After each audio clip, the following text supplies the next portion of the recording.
Hello.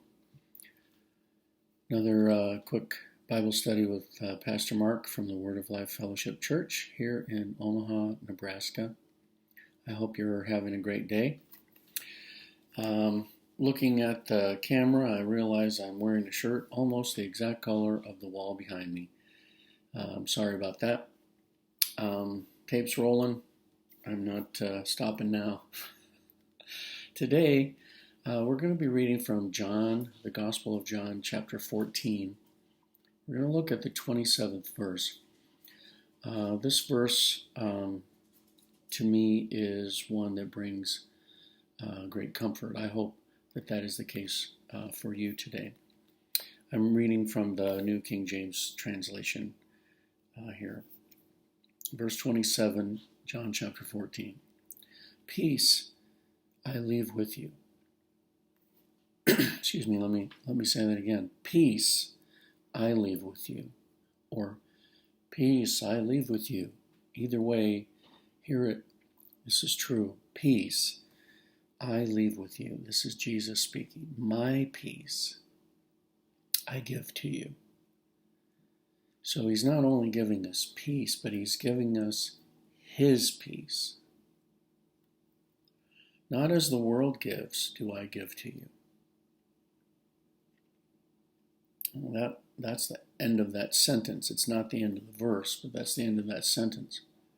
He's giving us peace. He's giving us his peace, which I'm going to presume is just peace on another level. And then he adds, I'm not giving you this like the world gives you something. We're going to talk briefly about that here in a minute. The verse goes on, let not your heart be troubled, neither let it be afraid. Wow. Peace.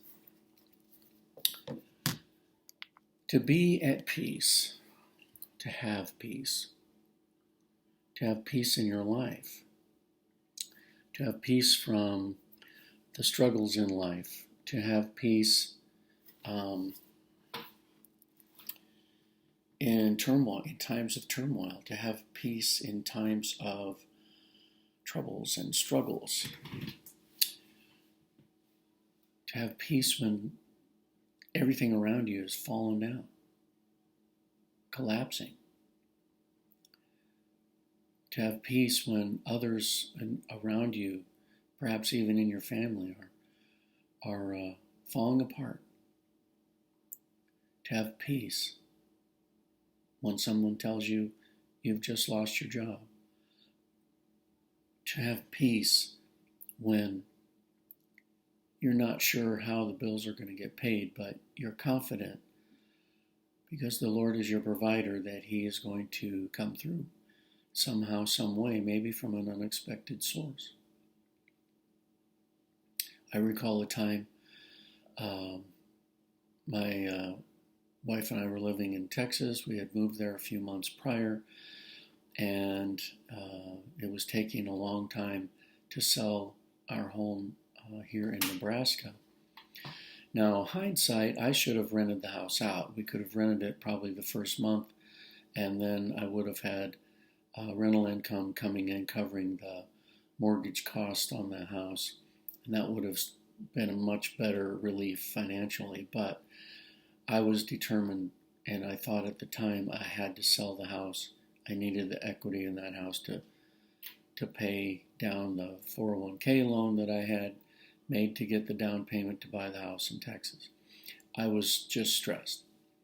And I felt like things were just falling apart. And one day somebody called me and said that they had mailed me a package. This was not my parents or sister or anything like that. And I said, really? And they told me it was a toy car. And I thought, okay, thank you. You know, I was raised not to be an ingrate. And they went on to say that it was not uh, the car they were really sending me, there was something inside the car. And I was like, okay. A day or so went by and I received the package. I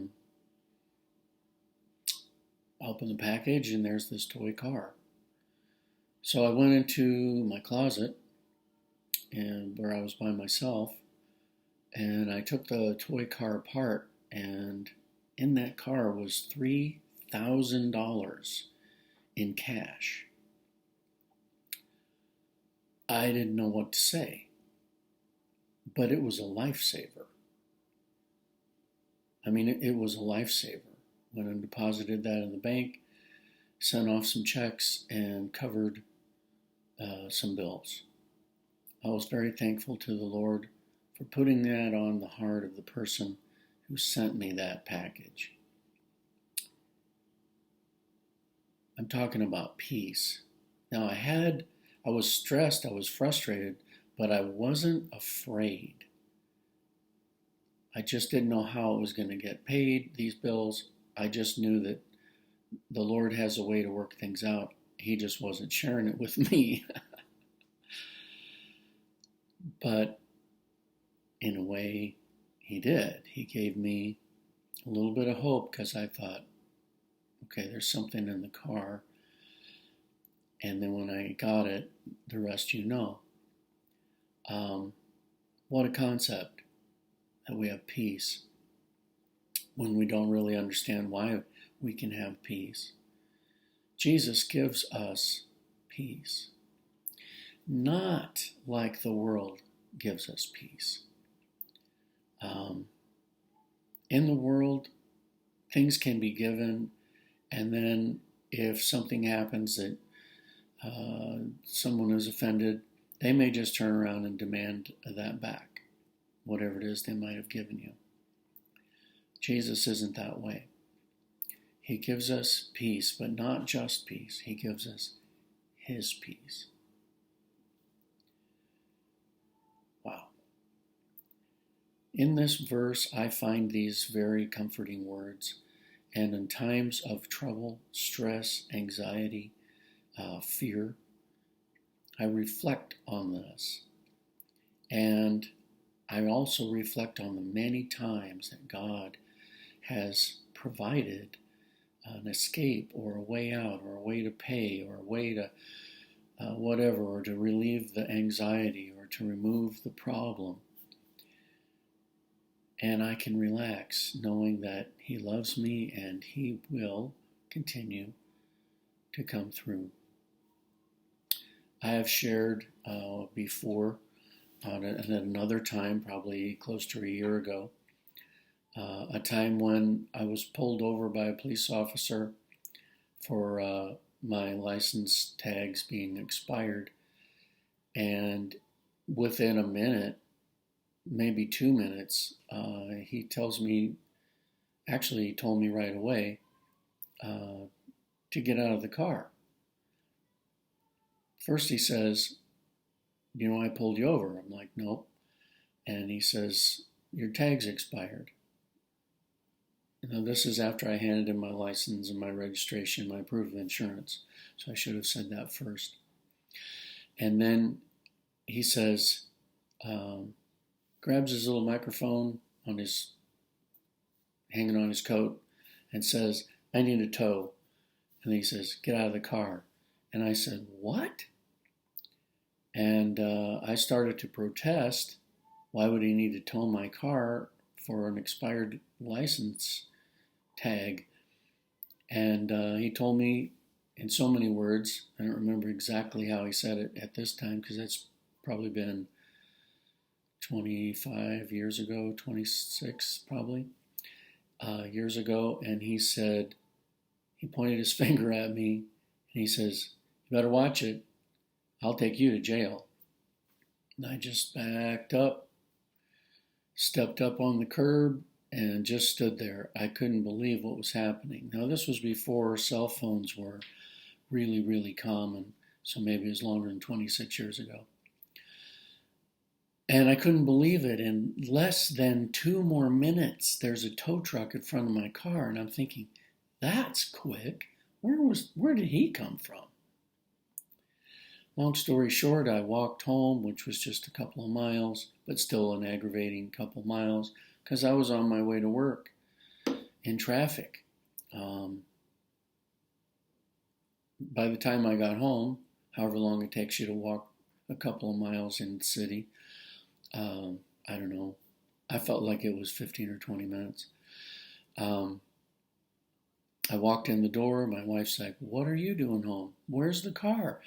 And I said, "I got pulled over and they towed it." And she's saying, "What?" I grabbed the phone. I had to call the office, talk to my boss, tell him I wasn't going to be able to come in. I had to try and get my car back. That was so frustrating. And in addition, he gave me a citation where I had to appear in court. And so I have this court date, and my car has been towed. And here's the address of the impound lot where I can go and pay. I forget how much it was. At the time, whatever it was, $75, $100, whatever it might have been, was an unexpected expense in between pay periods, and it was just not a good thing. Had to call my dad, have him drive me to the impound lot. Went in there and got my car. A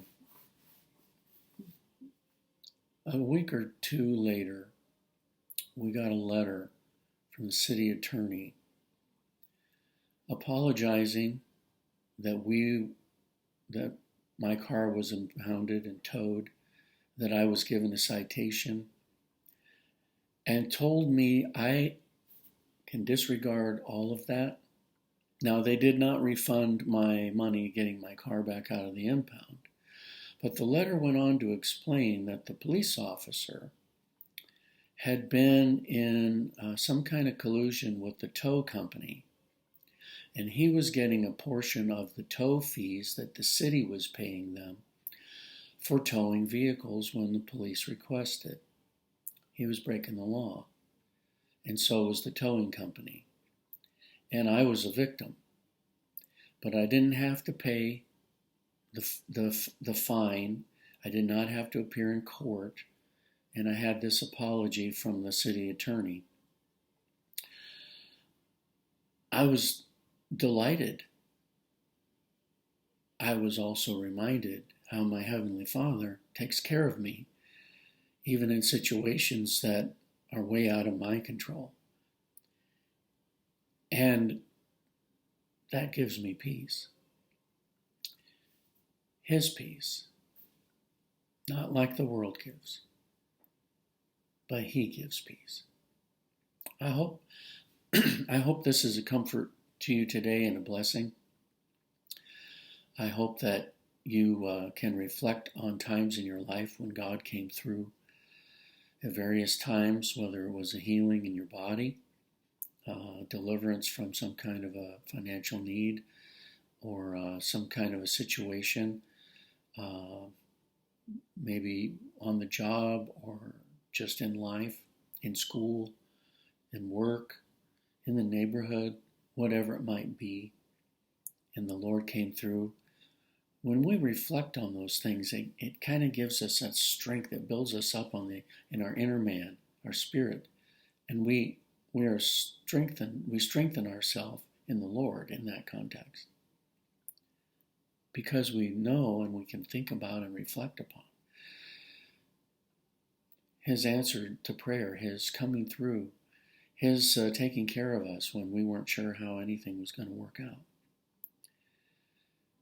When the rug seems to be just yanked out from under your feet in life, and you feel like you're just going to be in a free fall, and you don't know how it's going to work out, God does. He knows. He knows how it's going to work out, because He has a plan, and He steps in and He takes care of us. Sitting here thinking, I'm thinking of many, many, many, many instances, not in my life alone, but in people who've been a part of our church over the decades, and how they would come and present an urgent need and the church would pray, and we would call on the Lord for them and their situation. And maybe weeks would go by, and we weren't really sure how it was going to work out. And all of a sudden, we get a happy face, and somebody says, "This is what the Lord did," and they'll testify, and the whole church rejoices with them because God came through, sometimes in a way we didn't even expect. Or God answered a prayer, and it was great. He's faithful, and He gives you peace. Some of us are going through some really trying times right now. I can think of a couple of people, 2 or 3 or 4 in our congregation right now, that are facing some really serious things. Peace I give to you. My peace. I'm going to read that again. Peace I leave with you. My peace I give to you. Not as the world gives, do I give it to you. Let not your heart be troubled, neither let it be afraid. If you're going through something really trying today, you're facing something pretty scary, some uncertainty, somebody's troubling you, something's going on in your life, maybe the neighbors are rotten and they're just tormenting you because they enjoy it. Jesus has peace for you, and He has a way out. And He will help you, and He will take care of it. Whether that's moving them or moving you, He's the Lord. He can take care of it. Pray that He changes their heart, if that's going on in your life. Pray that He saves them and forgives them, and they know the grace of God. That'll change somebody. Well, I hope this is a blessing to you today. Enjoy His peace. Relish in His peace. God bless you today. I hope to see you Sunday morning, 10:30 at the True by Hilton. I saw somebody this week and they asked me where we were having our services, someone that used to go to our church. I gave them the directions to the True by Hilton behind the scooters at 72nd and Haskell. And I hope that they are there this Sunday. God bless you. Have a wonderful rest of your day.